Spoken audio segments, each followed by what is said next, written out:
Le Premier ministre d'Israël a déclaré que l'armée israélienne avait frappé des centrales électriques au Yémen ainsi que des cibles à Gaza et au Liban ces dernières heures.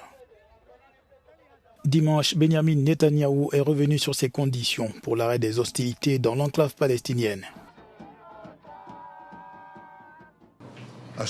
Le maintien de notre contrôle sécuritaire sur la bande de Gaza n'est que l'une de nos conditions pour mettre fin à la guerre, condition que le Hamas refuse d'accepter.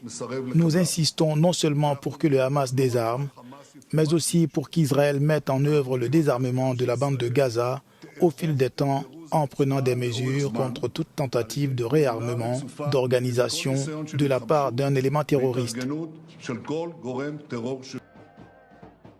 Des manifestations ont éclaté en Israël pour réclamer la conclusion d'un accord afin d'obtenir la libération des otages détenus par le Hamas.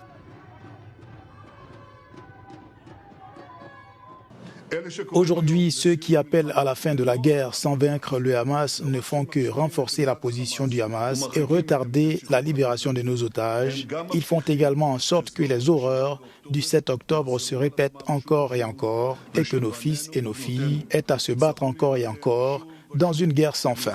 Par conséquent, tant pour faire avancer la libération de nos otages que pour faire en sorte que Gaza ne constitue plus une menace pour Israël, nous devons achever la tâche et vaincre le Hamas. Et c'est exactement la décision du cabinet qui a été prise la semaine dernière.